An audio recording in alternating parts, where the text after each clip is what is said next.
get started now? Hi, everyone. Welcome to the final day of the crash course on human dimensions of shark conservation. We're so happy that you could make it here for all these days. I see so many familiar faces and also a few new ones. So on day 5, we're sort of trying to wrap up the session, but also talk about future directions for human dimensions of shark conservation. And we have some really great speakers with us today. But before we get into that, just another reminder that we have the Q&A via the chat. And we also have some polls via VVox, which is the app that we've been using for polls all these days. So just be aware that you can use that app for the polls.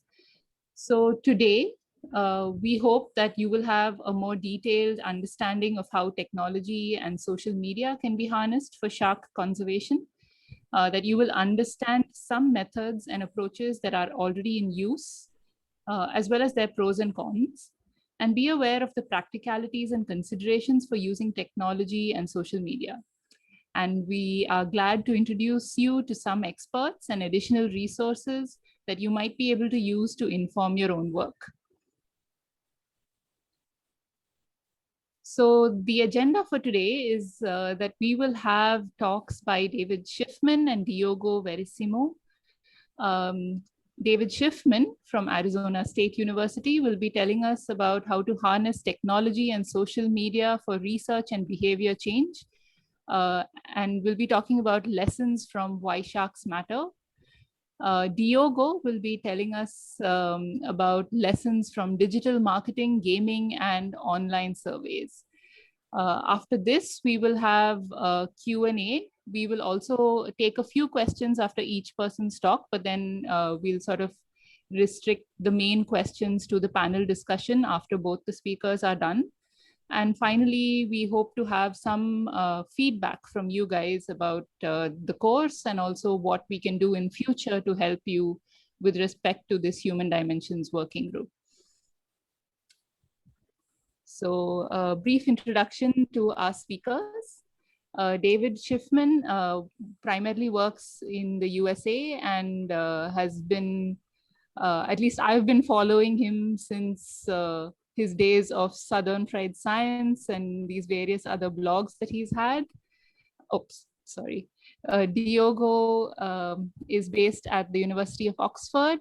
And I think I saw a recent paper of yours where you were looking at different social science methods, which was a really interesting piece of work. And I'm really looking forward to your talk as well. So finally, just an introduction to the VVox app that you will use for the polls, and the ID code that you will need is written down here, and maybe we can also put it in the chat in case people forget. All right, so over to you, David. Great. Can you stop sharing your screen so I can share mine?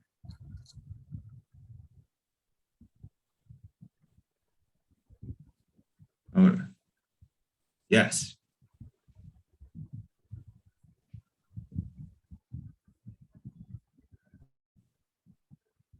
For some reason, this worked perfectly when we did a tech support test 5 minutes ago, and now it is being slow with the screen sharing.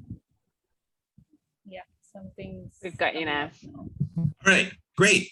Good morning, everybody. Good morning where I am anyway, outside Washington, D.C. I know we have folks joining us from all over the world, which is really exciting, and I am glad to see so much interest in these topics. Thanks to Hollie and Divya for organizing such a wonderful event. I'm going to be speaking with you today about the power of social media and emerging communications technologies for conservation advocacy, public education and outreach, research, and behavior change. These tools are a true communications revolution. They have truly revolutionized how information is spread and how humans talk to one another. According to many scholars of communications theory, it's been a revolution on the same level of how, or a revolution in how information is spread on the same level as things like the invention of the written word, the printing press, or the telephone. There's no question that lots of people use social media for nonsense, but that doesn't mean it's not an incredibly powerful tool that can be used by experts for good. Among other things, it has never been easier in all of human history for experts to share our expertise with the interested public, with decision makers, and with journalists, as well as with other experts. I see many people who are on this call today who I have known on social media for many years, who I have never met in person, but I would absolutely still consider you expert colleagues or even trusted friends. These tools also mean that it's never been easier in all of human history for one person or a small group of people to change the world. I'm going to highlight for you today some highlights from some of my published research on this. I will note that all of these papers are available open access, and I'm happy to answer any questions about any of them. But we surveyed a few years ago a variety of scientists who were using social media tools for public science engagement, and we found a few interesting patterns. One is that life scientists are some of the most active users of social media for public science engagement. And among life scientists, both marine scientists and conservation biologists were some of the most active users. These tools are also widely used by environmental nonprofit groups and by science journalists. I maintain a list of shark researchers and ray researchers who are active on Twitter. As of yesterday morning, when I checked, we have 179 names on that list. And I note that if you're on this call, I think you should be on that list and you're not, please let me know. I update it all the time. Twitter, Facebook, and blogs are the most widely used social media tools. Blogs might not commonly be thought of as social media, but they have the ability for multiple people who are interacting with the resource to interact with each other. And that is a definition of social media or Web 2.0. Social media tools can be incredibly powerful and flexible, and that makes them useful for many of our goals as scientists, as educators, as managers, and as science-based advocates. If you're involved at all in the study of threatened species or the sustainable management of marine resources, or advocating for either of those, or studying the human dimensions of any of these issues, social media tools can help you. And I've written or co-written a variety of papers targeting these issues that highlight specific case studies of tips and tricks, tools of the trade, and things like that.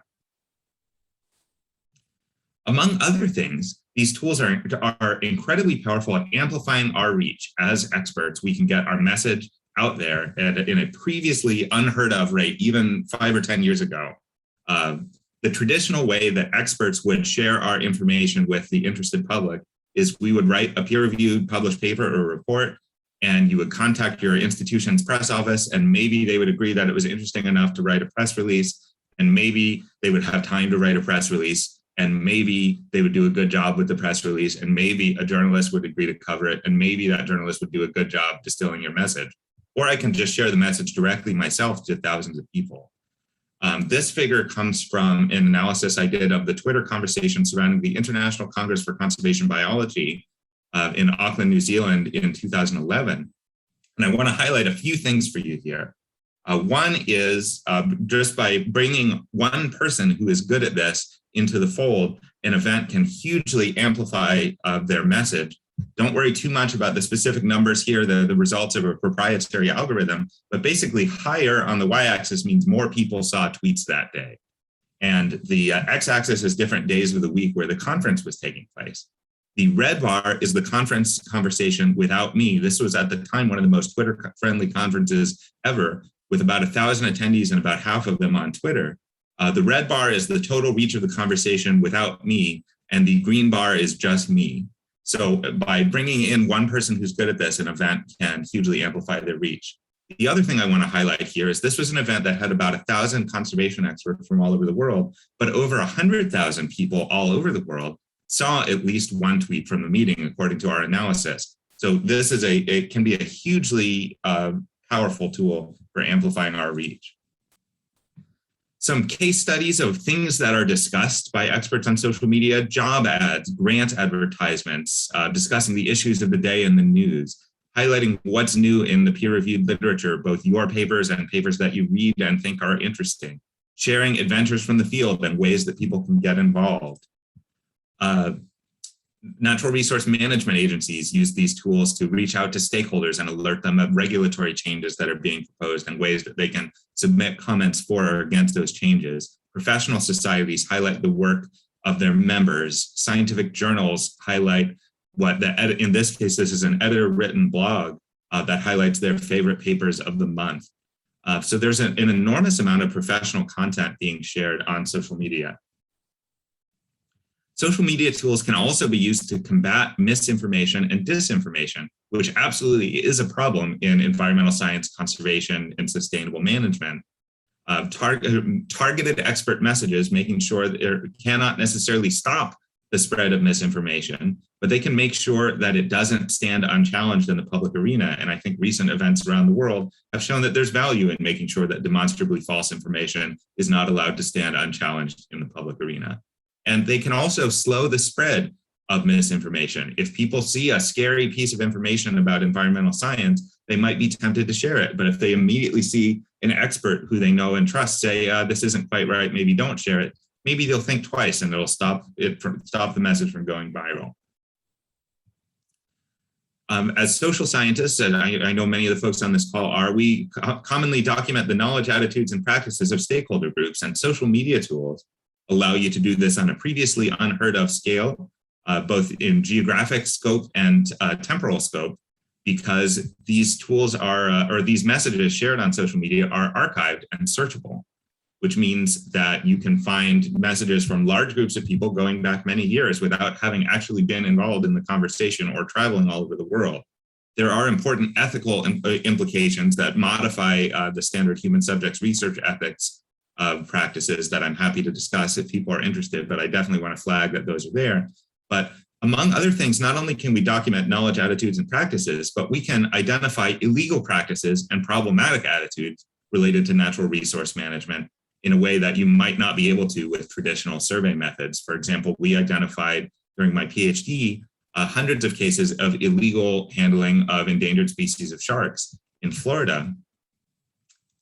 And this, both this research and strategic communication of the research, which a plan that heavily involves social media, led to Florida changing the law to protect these endangered species from these harmful practices. I published this whole saga as a case study in the journal Conservation Science and Practice. But basically, by communicating both policy relevant data and policy choices and expert support for or against those choices, it can result in shifts in public opinion for or against a particular policy change. You can also use social media tools to interact with the mainstream media, which remains a much larger audience for most experts. We can use social media to fact check mainstream media coverage, resulting in corrections, or even to drive mainstream media coverage. And this is one of my favorite examples of this. This is a blog post that I wrote in a lunch break between classes in graduate school, pointing out the new law with respect to hammerhead sharks in hammerhead shark recreational angling practices in Florida. And I wrote this blog post in 45 minutes. And over the next week, it was picked up by 2 of the top 5 and 3 of the top 10 most widely read news sources in the state of Florida, all of them citing the blog post as starting the conversation. So the specific question that I was asked to talk about today is, can social media lead to behavior change in terms of conservation? And the short answer is, maybe it can help in some cases, kinda. The evidence is limited here. That certainly social media on its own cannot do this, but I think it can help. It can nudge. It can be an extra point along an extra front in the battle. But at the very least, social media can share data and facts and expert perspectives on a previously unheard of scale, which can only help. All good social scientists on this call know that facts alone will not change people's minds and change people's behaviors. This is the well-known knowledge deficit model that's been widely debunked. The premise of this, for those of you who are new to human dimensions type stuff and taking this crash course, is people used to believe that, oh, I'm an expert and I know these facts and therefore I behave this way. If only I taught everyone else these facts and everyone knew what I knew, they would behave as I behave. And that doesn't work, because people are a lot more complicated and I think a lot more interesting than that. Facts alone do not change minds and do not change people's behaviors, but facts still matter. Facts factor in to those behavior changes, and social media can contribute to sharing correct facts and correcting incorrect facts. So in conclusion here, social media tools have revolutionized how humans communicate with one another, with numerous implications for marine science, management, education, and conservation.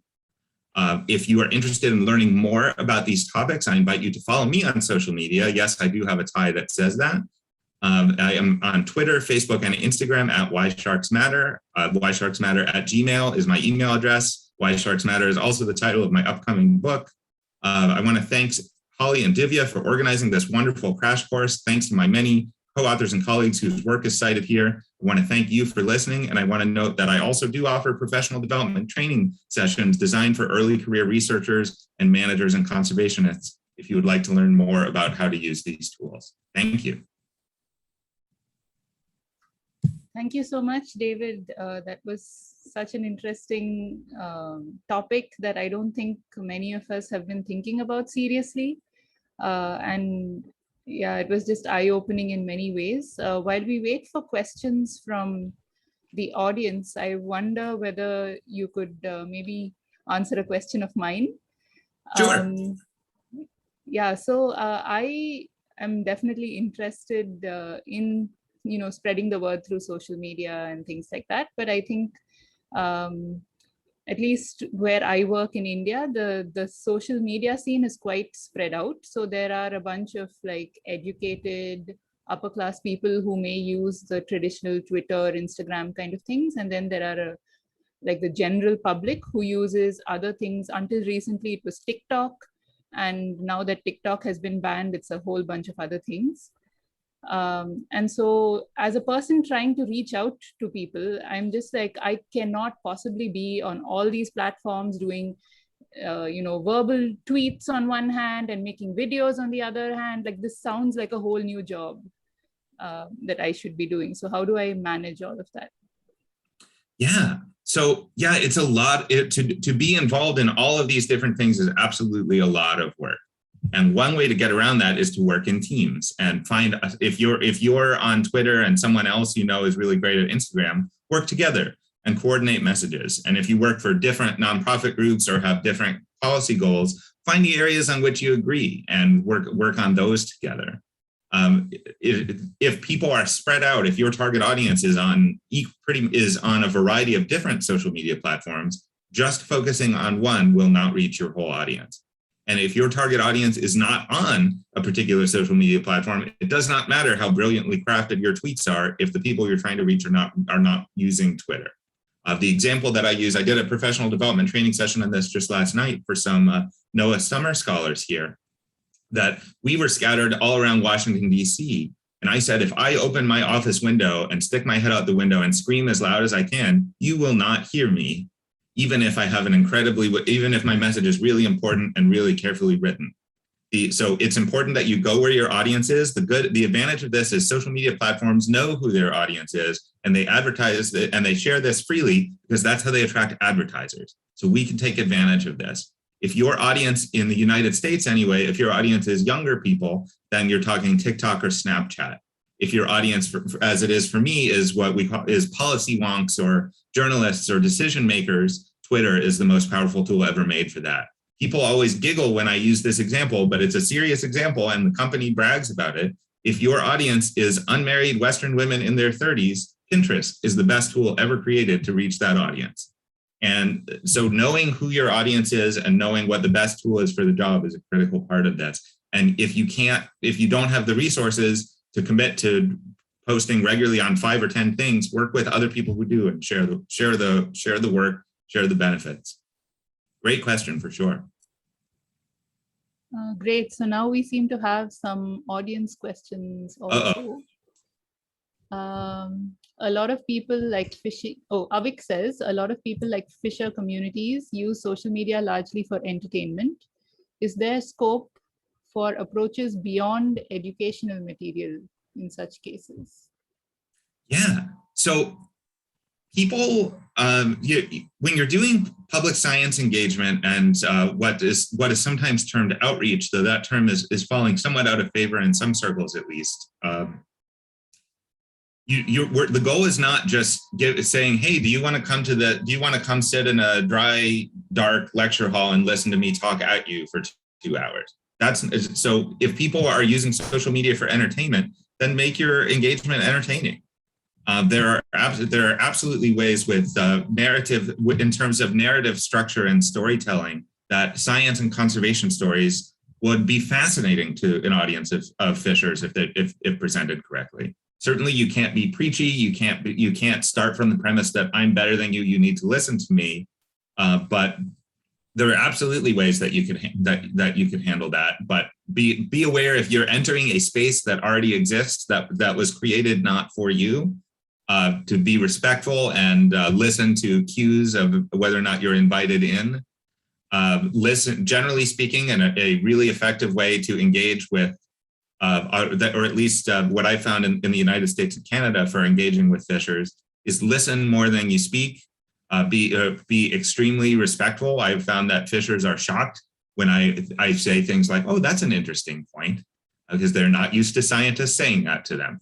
So there are definitely ways of handling this. Science outreach, science education need not be stuffy, dry, and boring to be accurate and useful. And I'm starting to get, it's early here, so I'm starting to get into a rambly answer, but I hope that there was something useful for you there. But thank you for the great question. Thanks, David. I'm just going to quickly summarize some of the other questions that we have from Clova, Eva, and Lucia. I think one was about followers, that we may have only a limited number of followers, and so whatever we post only reaches them. How do we get around this? The second is how to deal with trolls. Do we reply or ignore? And the third is, do you know of any crash courses on how we can learn more about using social media? Yes. So I teach a crash course on how you can learn more about social media, and I'm happy to chat more about that. whysharksmatter@gmail.com. I can also just send you some free resources that I've written, guides and things like that, including some that I cited in this talk. How do you deal with trolls? You do not owe anybody your time. You do not owe anyone. You do not deserve to be harassed and abused and made to feel awful, but just ignoring it doesn't make it go away. So what I do is I will reply once to make sure that anyone else watching the conversation is aware that this is unacceptable and what the true, and if sometimes people are trolling with wrong information, so I'll make sure the correct information is out there. Sometimes people are trolling and just being a jerk and are not even talking about the content of your talk at all.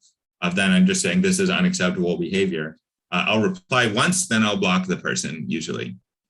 And in terms of misinformation, social media is an incredibly powerful tool for spreading misinformation, as recent events have made abundantly clear around the world.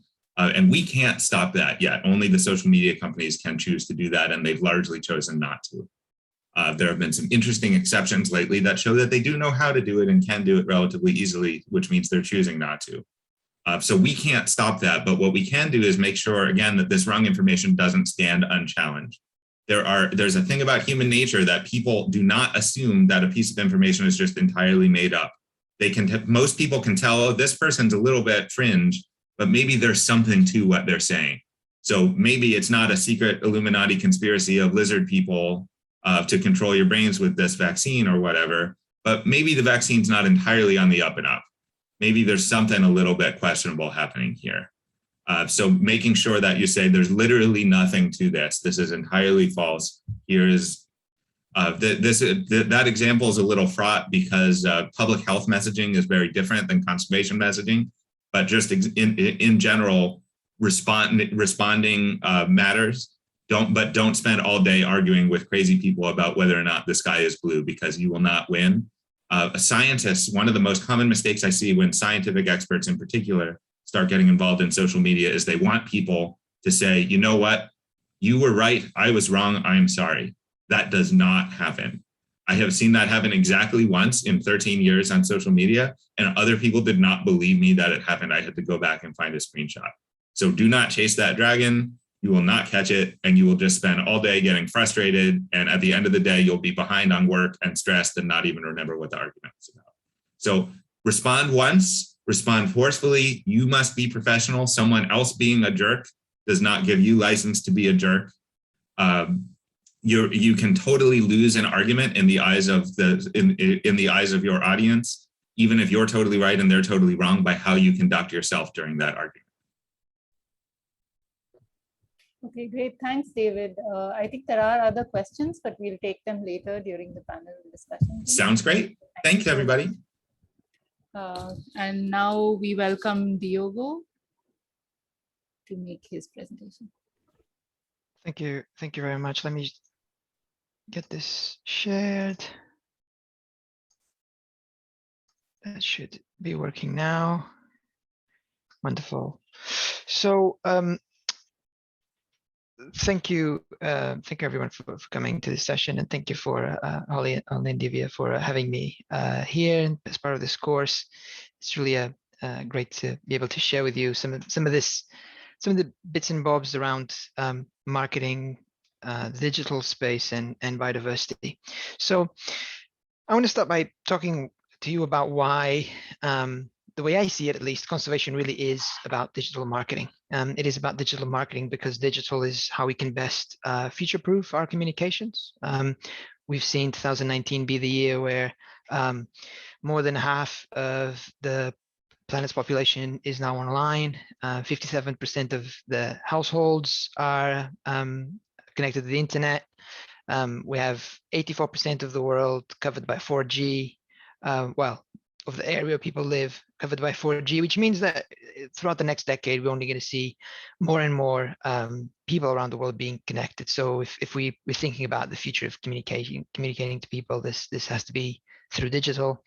And then at the same time, we have marketing, because really conservation is about influencing decisions people make. If you think about threats to biodiversity, climate change, invasive species, pollution, land use change, climate change, those things are really about decision making. People make decisions every day, and those community of decisions drive these processes. And so we really need to get people to do things slightly differently, or in some cases a lot differently.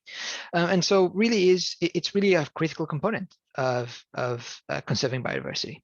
Now, what I'm going to do throughout this talk is I'm going to give you 3 examples or 3 case studies quickly, just to give you a flavor of some of the things that we've been doing, and hopefully, we can then discuss things a little bit further as we go through the question and answer, basically.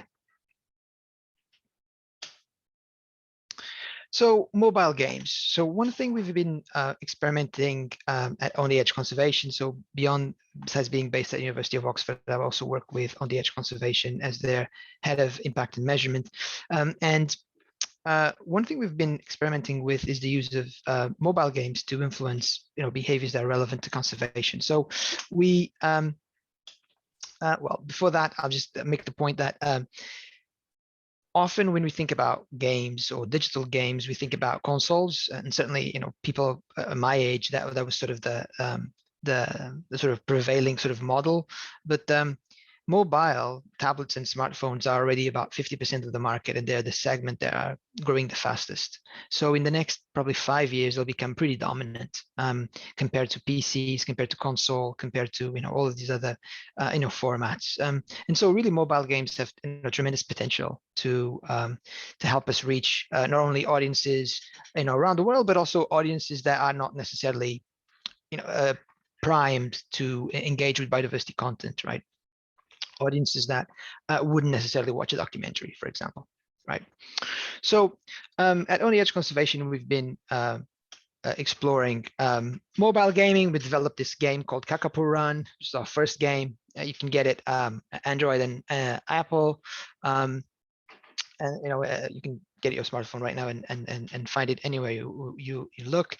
And so this was an interesting experiment. It was our first sort of test of this game model. The narrative of the game is, you're a kakapo trying to get through New Zealand, avoiding all these invasive predators that are trying to eat you, and you, of course, you have to dodge all these obstacles and things. And that's sort of the summary of it. We ran a randomized control trial. So, we looked at 2 groups that have chosen randomly of 100 people. One of those groups, a treatment group, played our game for 1 hour. The other one played a leading game in the same game played category. And then we looked at how knowledge, attitudes, social norms, behavioral intentions changed with this intervention. And what we found was that when it came to knowledge, perceived behavioral control, and attitudes, we had some positive changes, not so much on the social norms. But again, I think we probably expected that in that, there was there's no social component to the game. You play by yourself. There's no way of interacting with other players. So that's probably why. But we felt that this was pretty encouraging. Moreover, then we looked at behavioral intentions. Intentions to volunteer. So this was, I should have mentioned, this was this research was carried out in New Zealand, because of course the kakapo is endemic to New Zealand, only exists there. And so to have more relevance for the conservation of the species, we wanted to do this research in country with people that could actually have a closer, more direct impact. So we looked at intentions to volunteer for a kakapo conservation organization, to support policy to eradicate invasive species, to donate to kakapo conservation, and to manage pet cats. So to keep your cat indoors, or to manage your cat monitor more closely the animal when it goes outside. And this is of course because cats kill a lot of wildlife, in particular in places where they're not native to. So New Zealand, for example, of course, a lot of the endemic endangered birds there don't have the defense mechanisms or behavioral defense mechanisms to avoid predators like that.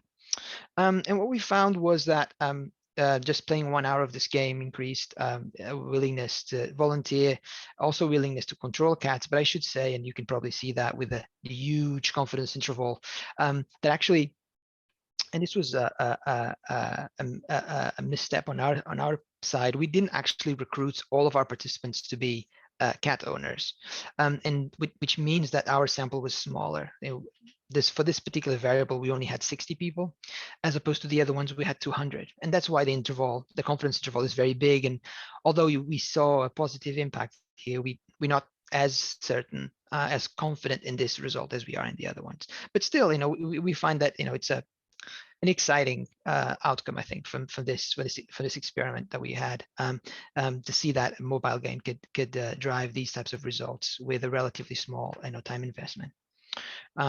So that's one. I'll move quickly onwards to a more sort of sharky type subject. This was some shark fin research, consumer research that I was involved in, and is led by colleagues at Northeastern Forestry University in Harbin, China.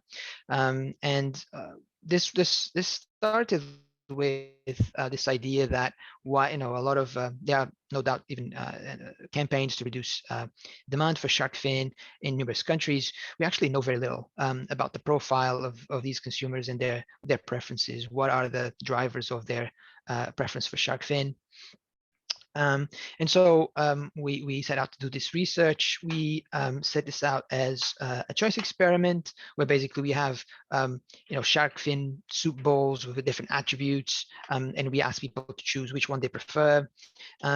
We did this, and this is a technology element to this. We did this through WeChat. So if you're not familiar with WeChat, WeChat is sort of a social media platform which has a sort of very strong sort of messaging sort of component. So somewhat akin to Facebook in a way. It's very widely used in China, and it was using this app, this platform, that with the support of an industry association, we're able to source our participants and get a pretty good sample. And I think there's some, of course, not just for lessons learned, not just specifically on WeChat, but for example, increasingly coming across field sites where there's a very, very high usage of WhatsApp. And so, for example, surveys over WhatsApp, I think, are something that's worth exploring, that can really get us a lot further than a lot of the traditional online mechanisms, for example, on social media or email. So that's, I think, something to bear in mind. In terms of the results of this particular research, so we found three distinct groups of consumers, and this is in review. I'm hoping to get it out soon, but I'm happy to share some of the preliminary results if anyone's interested. We found three consumer groups. We did find that there was widespread concern around animal welfare, particularly around finning, but not so much around conservation. So the extinction of the species was less of a concern. It was more of a concern for individual animals. More interestingly, as interestingly at least, we found as well that people preferred higher prices. And this is really interesting because, of course, from the business sort of world, we know that we have this conspicuous consumption phenomenon where people, as a display of status, prefer products that are more expensive. Everything else being the same, more expensive is preferable. But actually, there's not many cases in conservation of this. And so this was a pretty homogeneous characteristic of all three groups. Higher prices were preferred, which was, I think, at least for me, a little bit surprising. So my last example is Saigohorn in Singapore. I do a lot of work around wildlife trade, and this was a project that was a PhD project led by Hunter Dowdy, who's recently graduated a PhD. And so, Saigohorn in Singapore, critically endangered Saiga antelope. You might have not seen it before. That's a picture of what it looks, at least the male. It's a pretty odd looking, but also very endearing animal. The horn of the male is used in traditional Chinese medicine. And Singapore, well, not just in China, of course, but also a lot of the neighboring countries. Singapore in particular is a top country, and this is where Saigohorn consumption is legal. And it's a preferred product for a reasonably, a substantial proportion of Chinese Singaporeans, and in particular, middle-aged women were identified as being a key audience because they not only buy it for themselves, but they also buy it for the household, and so they have a bigger impact in terms of purchasing patterns. And so, what did we do? That has to do with technology and marketing and digital. Well, so what we did was we created an initial seed article. So we worked based on initial consumer research. We worked with a journalist at the Straits Times, which is sort of a key major newspaper in Singapore, to produce this article around Saiga conservation. Well, it was an article that, again, just built on that consumer research that focused at the intersection of health, but also had some environmental messaging, sustainability messaging. Because we identified that those sorts of messages as being key. That article, the Straits Times, was then we then used online advertising through Facebook, through Google, and Outbrain, so targeted advertising, to then try to get that article to be read by our target audience, right? These middle-aged Chinese Singaporean women. And of course, this is the really big advantage of social media advertising, is that you can target a particular group, you can reach a particular group, but at scale, right? You can reach a lot of people using this tool. As the article grew in popularity and visibility, other news outlets started picking the article and picking up the topic and doing their own articles on it, or republishing it, which then gave us additional material that we could use through social media advertising, and to give it a much more sort of broader sort of set of sources that were talking about this issue. It also allowed us to explore potential different target audiences. So, for example, some of our additional articles were in Chinese outlets, which then, of course, allowed us to reach audiences that are primarily reading in Chinese media, which wasn't necessarily the case with Straits Times, which Straits Times is published in English. So this is really a case of using this power of paid sort of social media advertising to allow us to target a particular group within a country quite quickly, and I think quite effectively. So in terms of effectiveness, interestingly enough, I'll just say that very often you'll see that I very often in these situations when we talk about social media and impact, there's a lot of focus on reach. I think we need to go beyond reach. We need to actually talk about change if you're actually talking about impact. In our case, what we saw, again, this is already fully published, so if anyone's interested in understanding a bit more about this work, I'm happy to share the different publications that came out of this. What we found looking at using, again, just consumer surveys, was that our target audience heavily reduced horn usage more than those that were outside of the target audience, from 4 to 1%. So it was a 3% difference. That was statistically significant. And from those people that report that they did increase their usage, a big proportion of them was able to recall having read at least one of the sources that we amplified through social media advertising. And so that is, I think it sort of helps us put a picture together that our intervention was at least had played a role in that change. So thank you very much. I think it's probably best we move on to questions. I think that's always the most interesting bits of these courses. And so, here's my email and website and Twitter. And please do drop me a line if you have any questions about any of this and that we cannot get through in the question time. Thanks, Diogo. That was really so interesting. And I think, like you said, it's one of the rare instances where you've actually tried to measure impact rather than just reach. And that's fantastic. I think while we're waiting for audience questions, I have a question for you. So I also work on a conservation program called In Season Fish, looking at sustainable seafood consumption. And as part of this, we've tried a couple of different strategies. One is to do with individual consumption, like your example of Saiga consumption of the products or whatever, where we try and get individuals to stop consuming things. And the other one is where we want people to get together and, for instance, work against some kind of big coastal development or protest against something or whatever. And we've found that, at least with whatever we are doing, getting the individuals to stop doing some kind of individual activity is sometimes easier than getting people to kind of come together and do something. Especially if we use these kinds of online tools or like a conservation event or press and those kinds of things. I was wondering if you could speak a little bit about the different kinds of conservation outcomes that we're trying to generate and how useful these tools are. Mm-hmm. Mm-hmm. Yeah, no, let me cobble some thoughts together. So certainly there are some issues. What I'm going to say is not very helpful, but I think it's true, so I'll say it anyway, which is that it really depends a lot on the types of issues you're trying to approach. So some issues are when you have to do with social norms, with sort of bigger systemic change. It's hard to approach from an individual perspective. So, for example, you have minority rights or women's rights, or these very big societal level topics are things that certainly have to do with individual decision making to some degree, but you really want these changes to happen at a very broad, high level.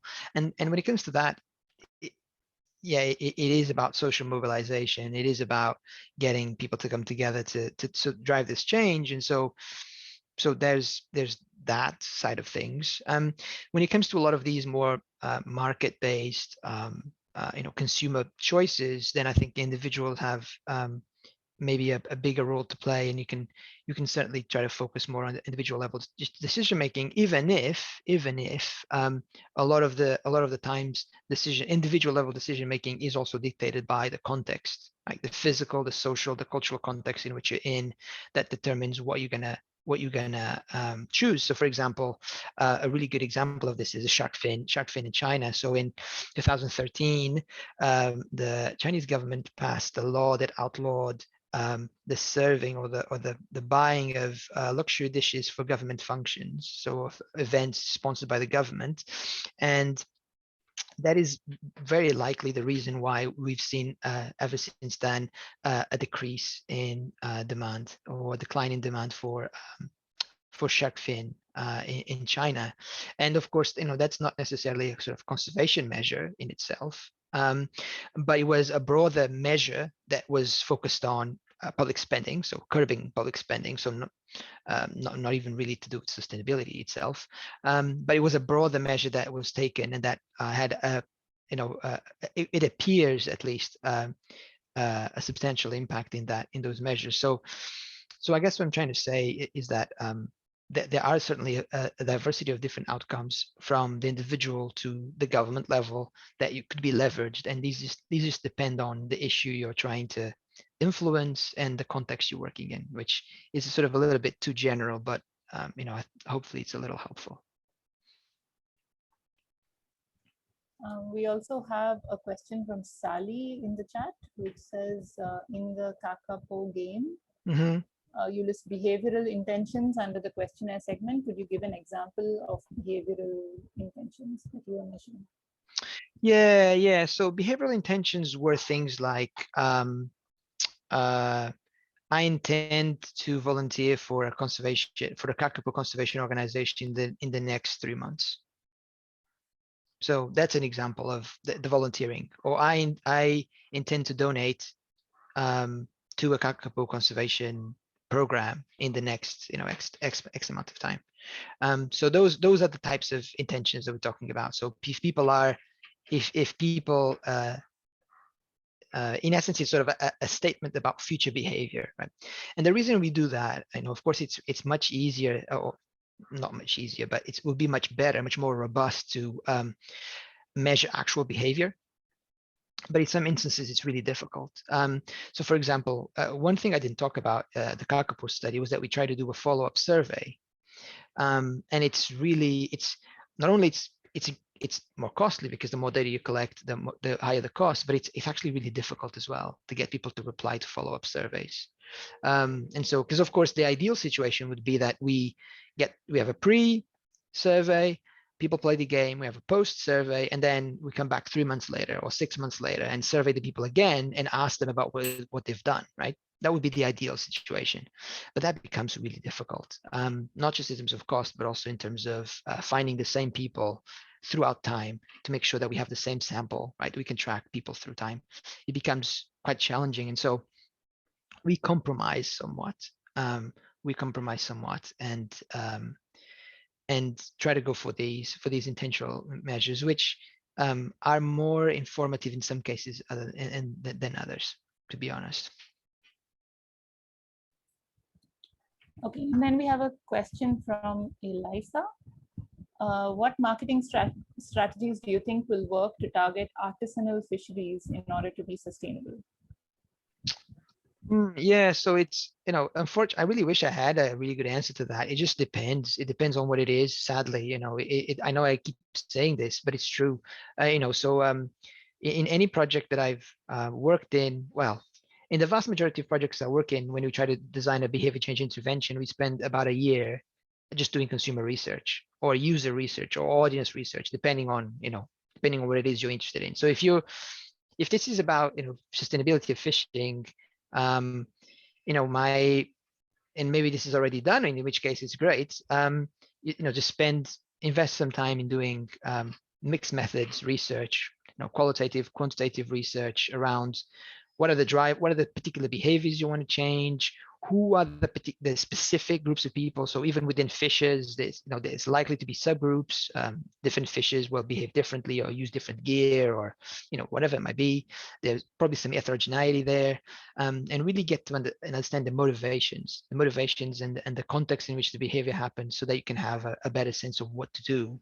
And because of course, artisanal fisheries in, say, Nicaragua or Mozambique or Indonesia will have very, very different characteristics, and will be carried out in very different contexts. So it's really hard to be able to say, oh no, for artisanal fisheries, this is what you should be doing. But I will say this, there's a big program called Fish Forever that is run by an NGO based in the US called RARE, which is worth looking into. And there's a paper that looked at initial results from Fish Forever that I think were quite encouraging. So I think that's an approach that's worth looking into. Okay, great. I think at this point, I'd like to welcome David and Hollie to also come back into the discussion so that we can maybe bounce off each other a little bit. And maybe start with some of the questions that were on the chat a little bit earlier. For example, I think there was one directed at David, trying to understand how we overcome our limited audiences when we are scientists on social media and don't have the reach of like influencers. How do we actually reach the public that we're trying to reach? Yeah, so I'll tell you two parts to this question. or two parts to my answer here. One, think about if you really need a big audience. If you have one message that you want to get out occasionally to a large audience, you don't necessarily need to put in the time and energy to build a big audience. Just know people who have one and are happy to share it. I'll tell anyone on this call, if you have a paper, if you have a conservation initiative, anything like that, and you need it shared, I'm happy to share it. It costs me nothing. It provides my followers with interesting content right from expert sources that I don't have to spend any time finding or writing. I love doing that stuff. But if you do want to build a big audience, there's no secret to it. Dr. Andrew Thaler and I, another ocean science social media person, did an analysis about 5 years ago of ocean Twitter at the time. And we looked at all sorts of variables like what continent are the people based on? What's the IUCN red list status of their study species? It's all this stuff. And what we found was the only factor that influences how many social media followers they have is how often do they post. If you tweet a lot, you will get a lot of followers. That's it. It matters what you say. It matters how you say it. It matters when you say it. But if you post a lot, you will get more followers. And if you don't post a lot, you won't. Work by Isabel Cote and Emily Darling has found that there's an inflection point at about 1,000 followers, whereby after which you're much more likely to reach non-scientist audiences. And I can tell you, it's a lot of work to get as many followers as I have. It's totally doable, but it's a lot of time and work. But to get 1,000 followers, you could do that in a few months of strategic social media posting. That's a very achievable goal. But if you don't need to put in the time, energy, and effort to do that, just know the nodes in your network, know your influencers, and reach out to them and say, hey, I'm an early career conservationist working for this nonprofit. Hey, I'm a graduate student studying this endangered species, whatever the case may be. And say, I just wanted to introduce myself because sometime in the next year, I'm going to have something that I would sure appreciate if you would share with your audience. And almost everyone would say, sure, I'm happy to do that.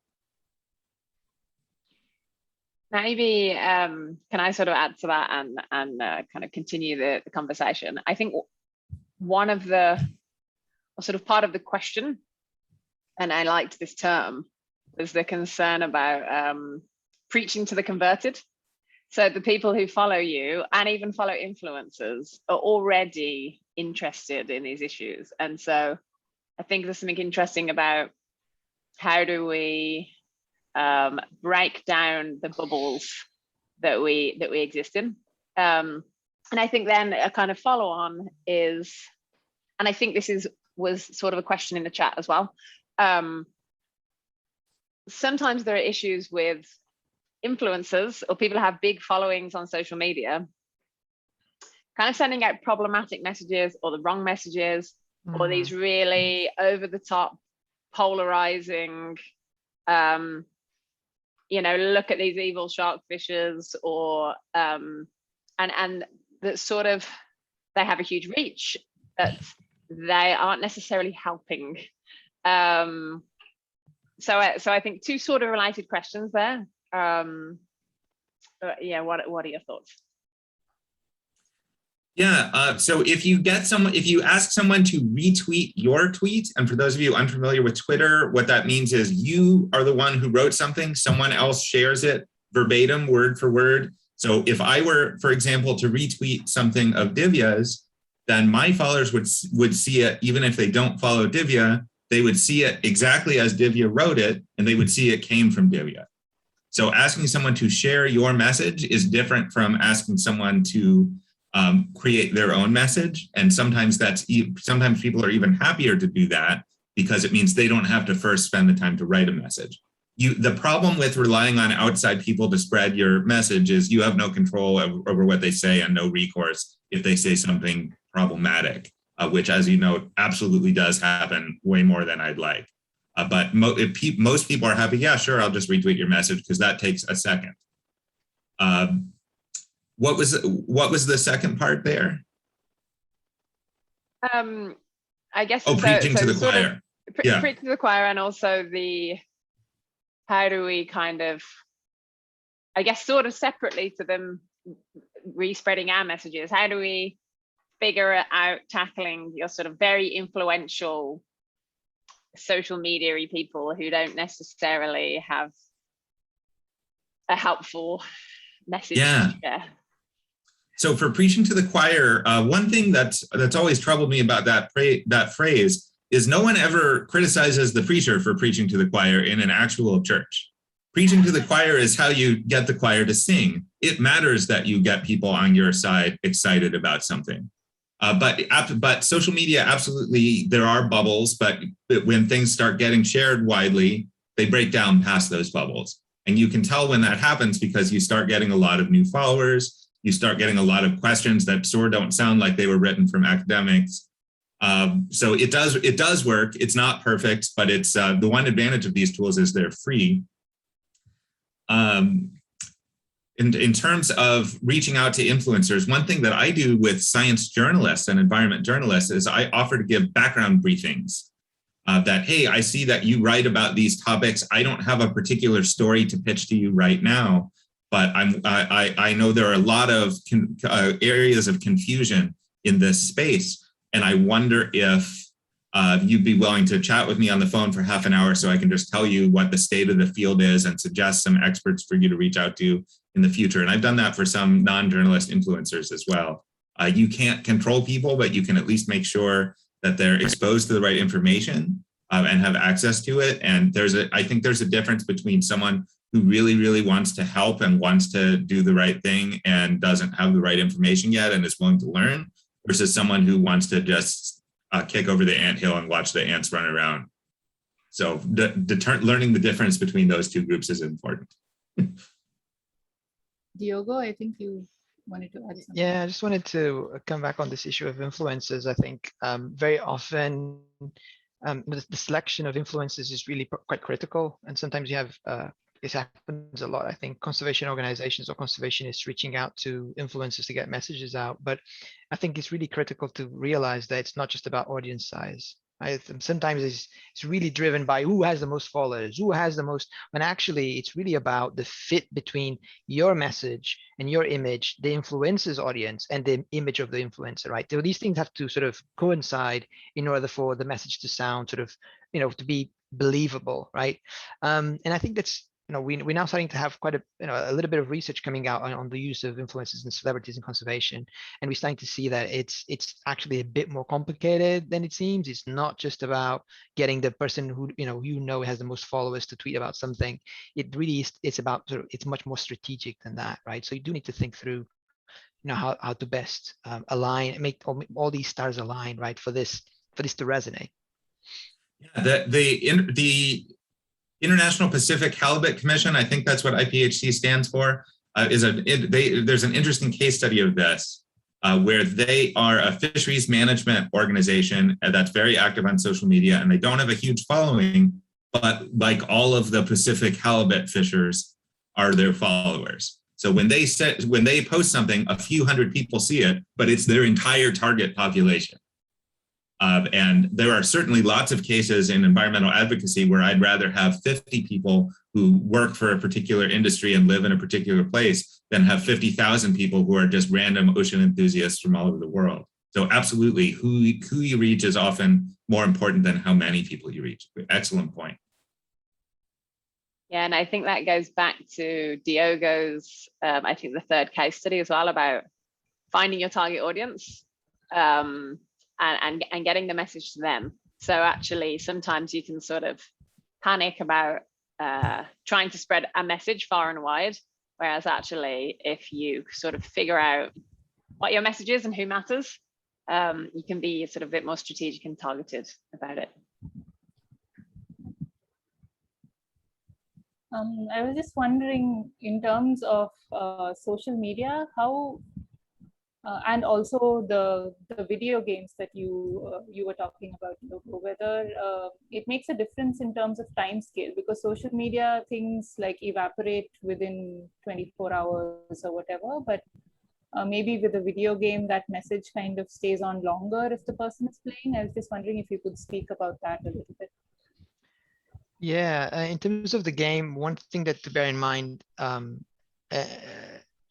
mean, it's the reality of things, is that a game is a big investment, right? So it's hard to compare with social media because tweeting is for free, and a game that is competitive, right? Because of course, if you want your game to be used beyond, your family and people who love kakapos, right?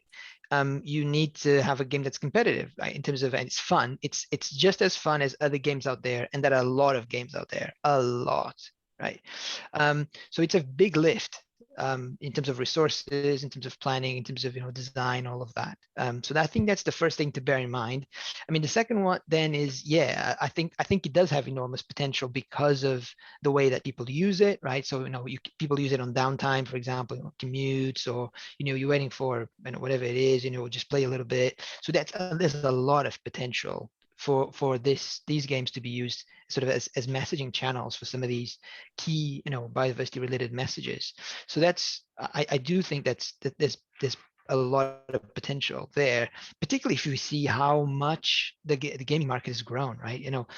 We think about gamers as, oh, gamers are like 13-year-old boys, but actually, if you think about even people now in their 50s, in Western countries, a very large proportion of these people now have smartphones, and if you think about games broadly speaking, right? So things like Candy Crush, things like all of those, massive, Pokemon Go, these massive games, the big share of people in that age bracket also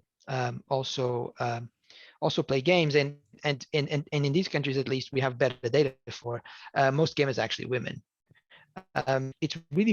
It's very wide, it's a very wide reach, and it has the ability to get people to connect. But I think more importantly than that, I think this is really for me the key thing about games, and that is that if you think about some of the traditional tools we've been using, like documentaries, most people who sit in front of the BBC documentary, and these are stunning productions, but still, like, most of these people I would expect, my expectation, right? This is an hypothesis, would be that they have some interest in nature, right? They have some level of interest in the natural world, right?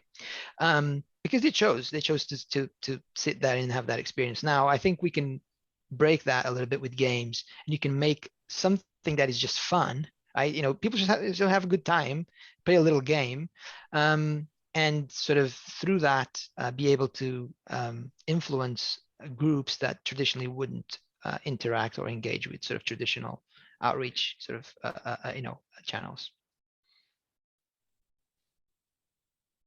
Yeah, awesome. I also think, Diogo, even if it is sort of younger generations playing, it's interesting to think about what the long-term influences of those interactions might be, because I think at a young age, sort of, I don't know, things that you play and things that you watch can have quite kind of a formative impact on you in later years. So also, if you're getting kids involved in this and sort of subliminally educating them about threats to species, it might just make them in the longer term more kind of aware and susceptible to these kinds of issues, and maybe to go and tell their parents about it. So I think it's been found in some other studies that if you kind of get the kids, they then go and tell their parents not to do something. Yeah, certainly. I mean, I think there's that, but I confess that I've worked with my first job was as a summer camp educator in the zoo. So I've certainly come across that point of view many times. But I whenever I do come across it, I always sort of want to make sure that, because I think in a lot of contexts, all of this is a big untested hypothesis, right? To what extent it does have long-term, we have very, very, very few studies that do. When I say long-term, I mean 10 years, right? Not 6 months. I mean 10 years, right? 20 years, 30 years, right? That's what I mean by long-term. I cannot name a study that has done a 10-year follow-up of an impact of anything.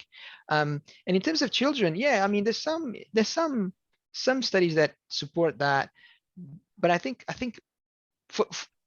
if we compare the evidence that exists with the number of times that I come across the notion that, oh no, children again then go and tell their parents and influence them, and that's why it's important, I think most people would be surprised with how limited the evidence base is, right?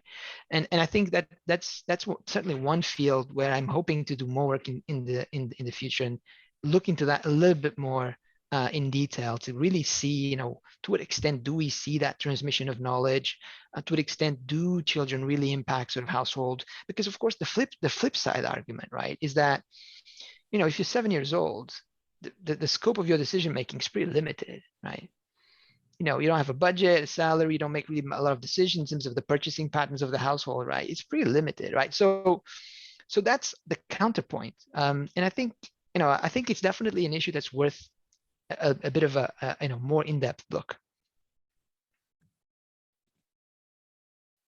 Yeah, great. Thank you. Thank you so much, Diogo and David. I think we've had like fascinating insights into the different new technologies that are available now, and that we can use, some for free and some with a lot of investment.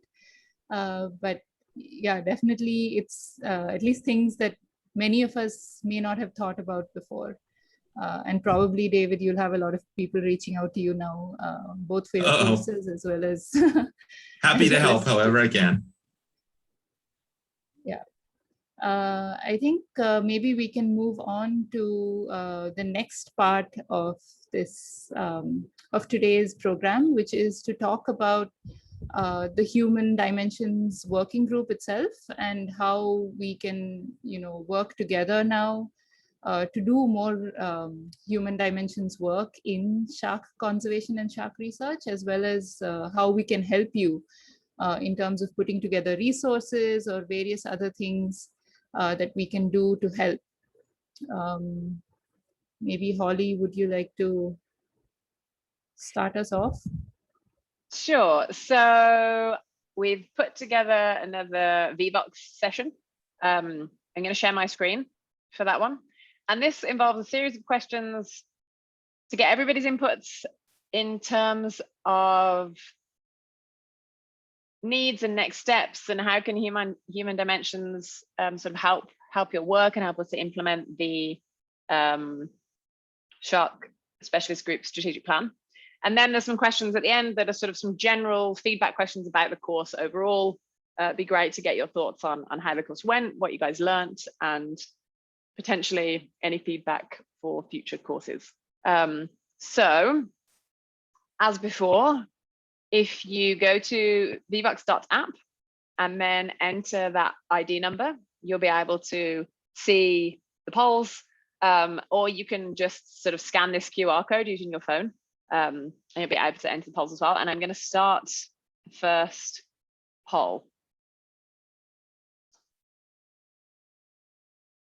So we're sort of interested to hear from you guys on how can human dimensions help us to deliver the IUCN SSC Shark Specialist Group Strategic Plan. So based on sort of the discussions we've had over the past 2 weeks on some of the kind of importances of human dimensions and the different tools, what are your thoughts in terms of how this can help with delivering shark conservation work? I'm gonna give it a few minutes for some people to offer some inputs, and then I'll start displaying people's thoughts on the screen. So please feel free to go ahead and type that in. The great thing about VBox is that it captures all of the information for us as well, so it's useful for Divya and I and Rima to store and then take a look later.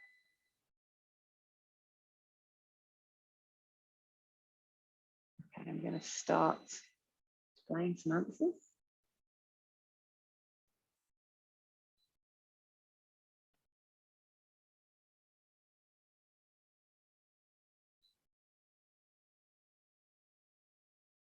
Yeah, great. So improving inclusiveness, understanding the target groups you want to communicate with, and making tailor-fit strategies. Okay, more courses to develop socioeconomic surveys, education and awareness.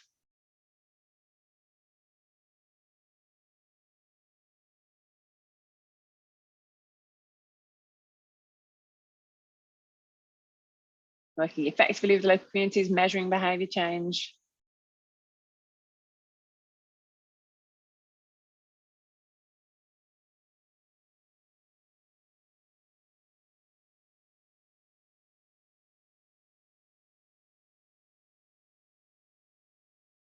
I'm just going to leave that up a little while to allow everybody to put some thoughts in, and maybe maybe as the different entries come up, more people will also feel sort of inspired.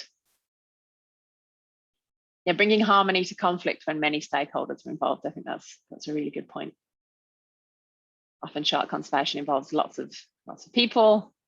I think it's also sort of based on that and drawing on some of Divya's points relating to qualitative research. I think reflexivity, both in research and in conservation as NGOs, is quite important. You know, so we also need to think about our own positions as stakeholders within the sort of broader network of shark conservation action.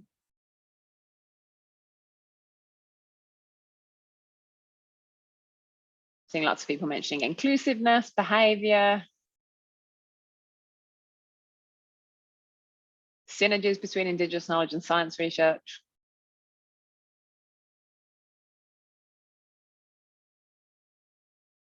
Understanding the context we work in, absolutely key. Brilliant. I'm going to pause that for now and move on to the next question.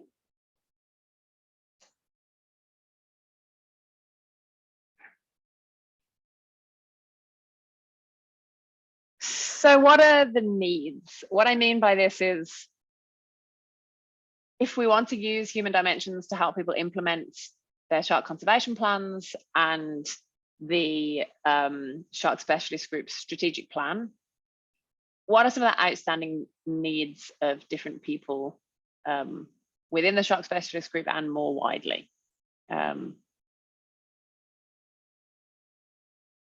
Please feel free to come up with any suggestions on things that you guys might need or that you think would be helpful. As before, I'm going to leave this a little bit to let people add some comments, and then I'll start showing the answers on the screen.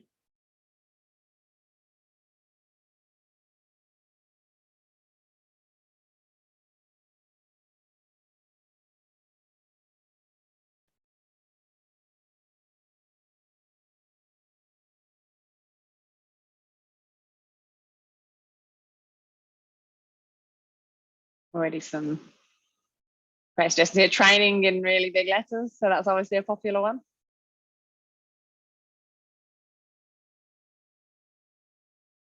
I saw near the beginning somebody had written interdisciplinarity, which I think is absolutely key. I think really a need to combine some of the sort of, you know, traditional biological and fisheries aspects along with these more socioeconomic aspects.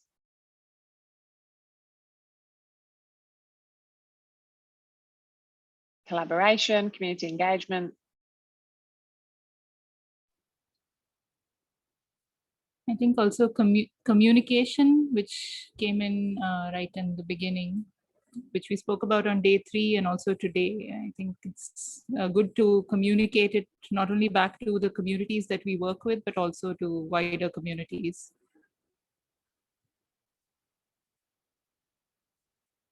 And I think related to that, and probably something that's interesting to get everybody's thoughts on, is also communication between the shark specialist group. So, you know, this has been a fantastic opportunity to share work that people have done that maybe some people weren't already aware of. And, you know, if there's a need for sort of training and collaboration and innovation, then there's also an opportunity within this huge network of people across the world to, I think, to share people's capacity and knowledge. So yeah, it'd be good to get some ideas on how we can kind of cross-fertilize, I guess, within the shark specialist group. Training and funding, the two classics, which of course are always needed.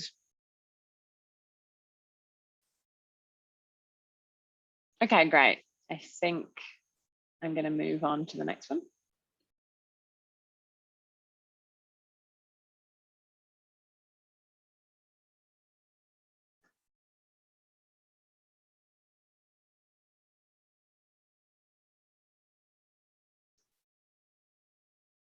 So now we're sort of interested, talked about potential needs. What do you think are some opportunities? Opportunities that have come up through these last few days of talks opportunities that have come up or that you think we can capitalize on via the Shark Specialist Group? Just some ideas for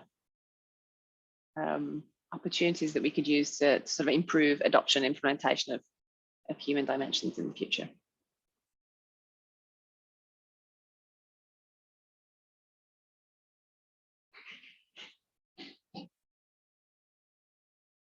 I'm just going to step away for a second because someone's just knocking on the front door. I'll be back in a minute.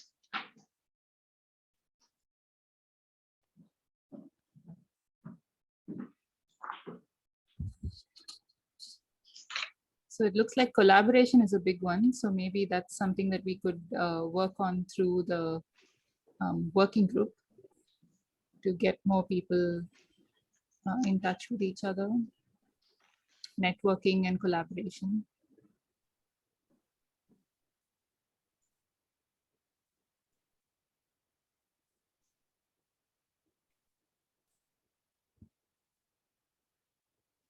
Yeah, I suppose the next step as well that we need to think about, Divya, is other members for the working group.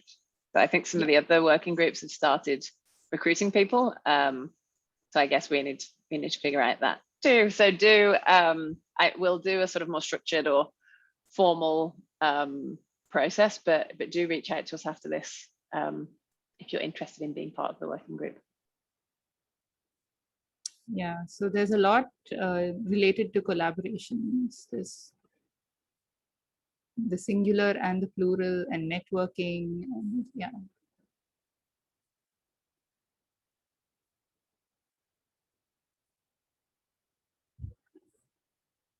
Yeah, great. Definitely lots of people within our network who can offer, you can't know and do everything. And so, and I think sort of, David even mentioned this today with, even if you can't keep on top of all the different types of social media platforms, you can sort of share the load with somebody else. It's the same with research. Some people have specializations in different areas. And so I think there's good opportunities to, I guess, capitalize on the collective capacity of the group.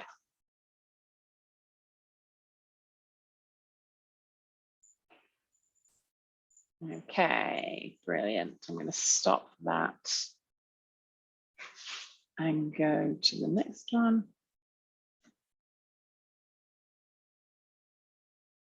So based on all of this, sort of, what else do you think the Human Dimensions Working Group could do to help you sort of over the next 12 months or so?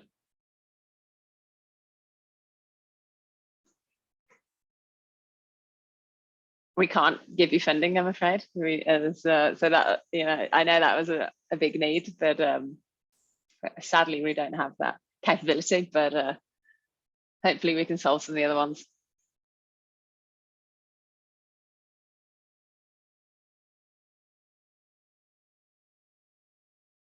Training and newsletter. Good, I'm glad that the newsletter is popular.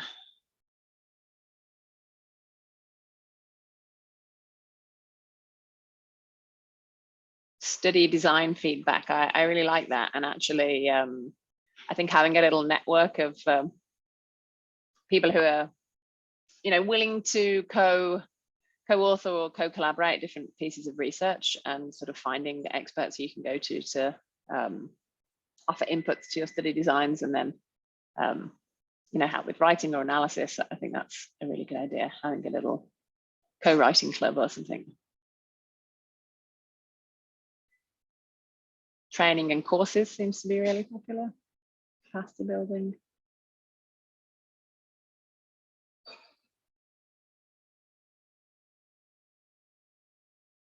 Yeah, help getting funded. So of course, as well as sort of specific knowledge on different methods, there are also people who are very good at writing funding applications. It is a skill in and of itself. And so certainly, work that involves sort of socioeconomic and human dimensions aspects. I'm sure there are people who can also help to collaborate on proposal writing, for example, especially if there's going to be kind of collaborative research projects. And in terms of practical tools and guidelines and everything. I think we are planning to put together some resources and come out with some guidelines. So that is part of our plan. So hopefully we can at least address those. I think we're also hoping to start working on at least a sort of database or shared folder of useful papers and research as a place that people can go to get some of these resources. So again, I think we'll have a more formal process and a kind of proper email that goes around to everybody. But if you do want to get in touch off the top of your head with any kind of papers or resources that you want to share to go into that catalogue, then do feel free to drop us a line.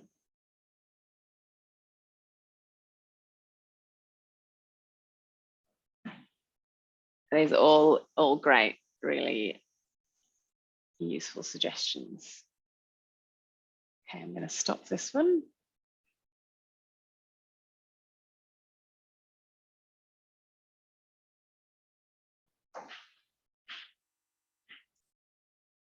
So this now gets into some feedback on the course.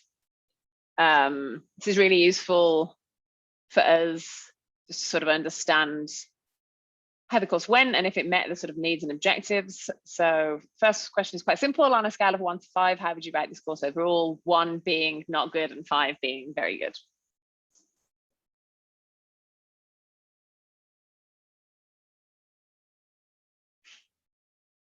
I should also say that please do feel free to be honest, because if there are things that didn't, this is all anonymous, so we're not going to know.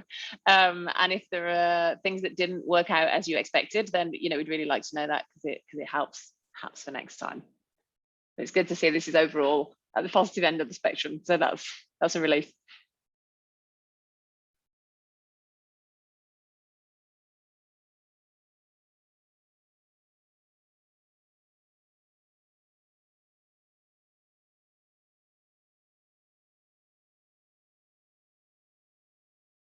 Okay, that doesn't seem to be moving anymore, so I'm gonna move on to the next one. So what did you find most interesting or helpful? Just give us a sort of a couple of words or a sort of a quick summary of the most useful bits. Again, this will help for future potential courses to know what we might be able to zoom in on. I suppose worth saying, as you said at the beginning, this is very much sort of a quick, very broad overview. And, we've had a few case studies, but we haven't really been able to deep dive into anything. It's more just letting you guys know what's out there. And so there's always potential to do more deep dives into certain topics in the future.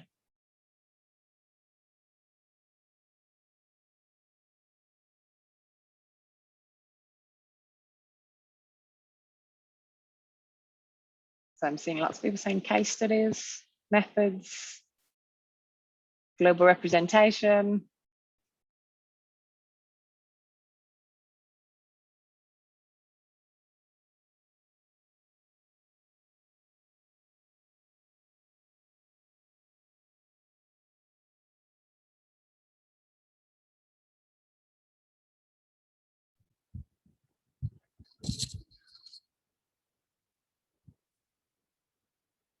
Great.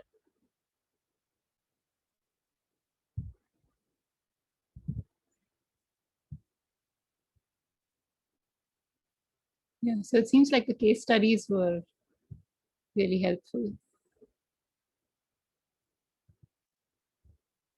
I guess good to see everything put into practical terms.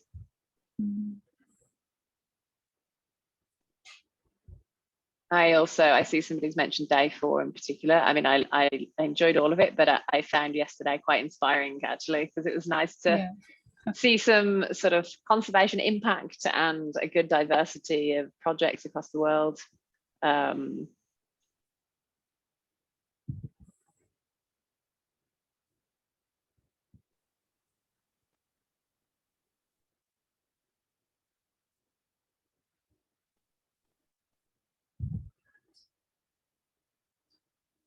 see that somebody mentioned also the sort of theoretical inputs and then helpful to have real world examples. And so sort of good to know that I think that was kind of the idea. We give you some of the theoretical overview and then sort of solidify it with case studies. So.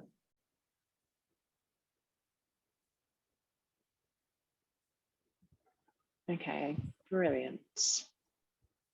Let's stop this one.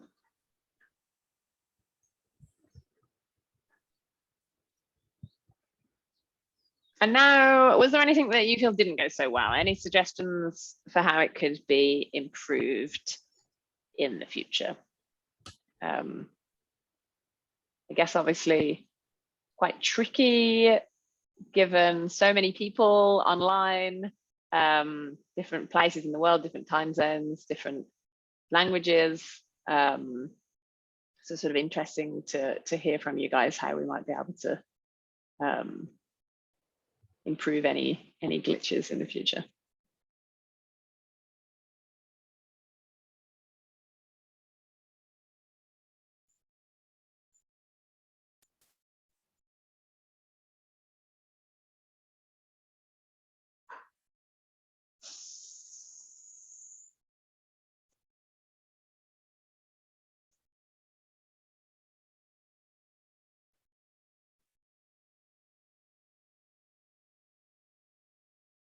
Yeah, so a few things about language. Native English speakers must adopt a slower pace. I admit that I'm also guilty of speaking fast, and local language presentation translated was great. So yeah, I should say sort of in the future, you know, really keen to accommodate different speakers. And if you don't feel comfortable speaking in English, absolutely fine to speak in your first language and have it translated. Yeah, and clearly there was a need for more discussions, which I'm not exactly sure how we can do it, but we'll think about that. Given, yeah, the number of participants and possibly using Zoom's features, maybe we could do that in future. Yeah, and the suggestions about practical sessions, I also think is really good, where people actually have time to go through some exercises. Yeah. I think on those things, again, like time is an issue. So you really need, you know, a few hours if you're going to have people going through practical things. So we might need to think about that. And the discussions, you know, I guess things like breaking up into smaller groups in the future so that people can chat in smaller groups. Because I think trying to have a open discussion with 100 or 200 people would be tricky, but I think there are ways that we can break people down into smaller groups.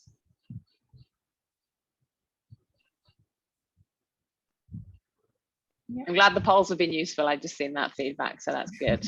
Again, just a way of trying to figure out how we can at least get some discussion going.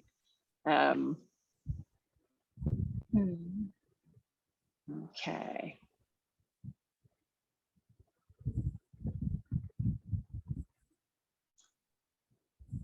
So overall, do you think that the course achieved its objectives? So you can sort of say no, or yes, or a little bit.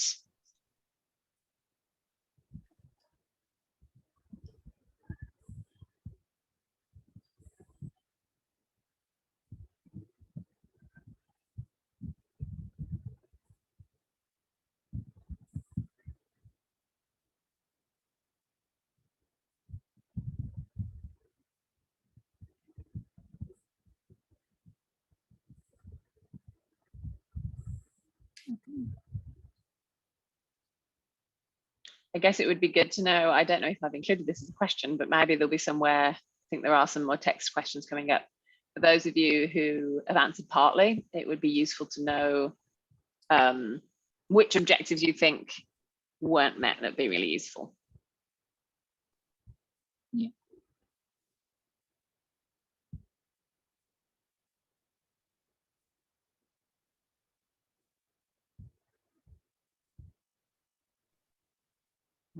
Okay, that doesn't seem to be moving anymore, so I'm going to move on. Just a couple more questions. So I think there's a slight difference between the sort of stated course objectives and what you as a participant had in mind in terms of your expectations and your personal learning objectives. So a sort of similar but slightly different question is whether you as participants met your learning objectives.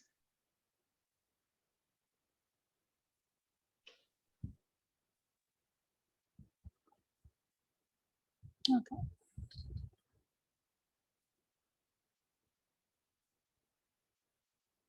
And again, I guess it would be good to know in some of the future text responses, I guess any expectations that weren't met that you think could be better met in future courses would be really useful.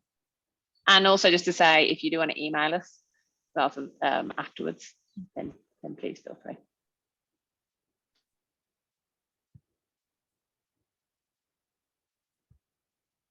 Pleased that nobody's saying no on any of these as well, so that's also a relief.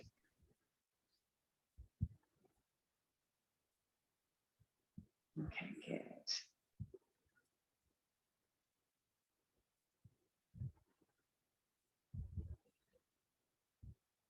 So similar-ish question to previous, but sort of overall, what is your sort of key takeaway message from this course? What's the main thing if you're going to go back and tell your colleagues or tell your friends about the course? What's your main lesson learned or main takeaway from this?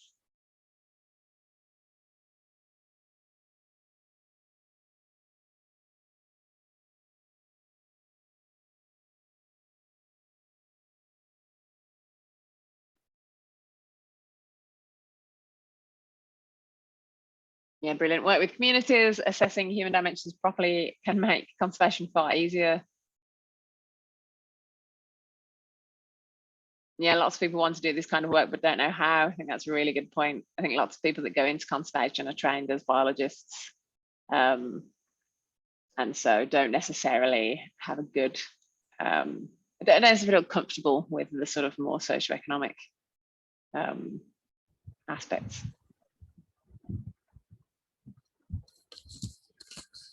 Yeah, diverse solutions to shark conservation. I think that's definitely true. Yeah, and the no one size fits all. That's great. Absolutely.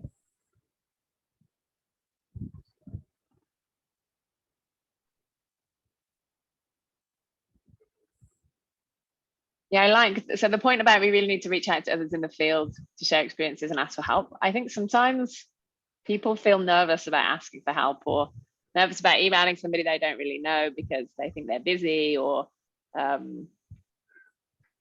based on my experiences, when I email somebody or when somebody emails me, I'm usually very excited. Like I love hearing from people. And if I'm not too busy myself, you know, I'm always happy to help. And it's always nice, you know, I generally find that if I email people and ask for help, they're usually positive as well. So I think to sort of add to that, you know, don't be scared to reach out and ask for collaborations. I think the worst that could happen is they don't reply. So, you know, if you never try, you never know. Great. I think since we are about out of time, we should. Yes. So one quick, on a scale of 1 to 5. So we asked a similar question to this in the beginning. How confident do you feel with sort of adopting or implementing human dimensions methods? I'm interested to see whether this has changed at all from the beginning of the course.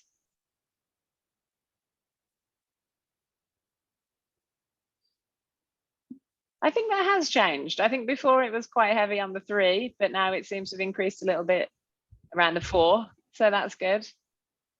I'll have to dig out the one from the first day. We can see how the bell curve is skewed. That's good. For me, at least, that's yeah. That's helped. I think yeah, it's shifted to the right a little bit. And just to make sure we. Okay, so this is the final question. any other feedback that you have on anything else, just feel free to type it here. We are sort of a little over time now, so I'm just going to leave this open. And hang on, I'll start showing some of the results. I'm also going to stop sharing my screen, but that is open on the VBox app, so do feel free to type anything else into there. Yeah, so I think that's it. Yeah, so I think on behalf of Hollie and I definitely want to thank all of you for being here. It's been great to see your response, to see the enthusiasm, and to just know, how much a human dimensions course or just some kind of insight into the human dimensions of shark conservation was so needed, clearly, because there were so many people who signed up and it was a bit overwhelming, actually. But I think to close it out now, we have Rima Jabaro, who wants to say a few words. Thank you, Divya. And I'm conscious of time as well. So I really just wanted to thank you and Hollie for suggesting and planning this crash course. I know that you both worked extremely hard to put it all together, and we've received fantastic feedback and had such great participation in each of the sessions. And that just goes to show what a wonderful job you've done and how many people actually agree with the importance of human dimensions and learning more about how to engage with communities and using various tools. Excuse me. I also want to thank the presenters. I've enjoyed every single talk and I've learned so much as well. So I really appreciate all of you for taking the time to participate in this course and sharing all the wonderful work that you're doing around the world. There were so many great stories that have come out from these sessions, and at least for the Shark Specialist Group, I really hope it opens up opportunities for networking and collaborations, but also opportunities to learn from each other. And I think we really need that to be able to secure a future for sharks and rays. And I'll leave it at that. Thank you again, everyone, for joining, and Hollie and Divya for organizing this. Thank you. Thanks, everyone. Brilliant. Thanks, everybody. Take care. Bye. Bye.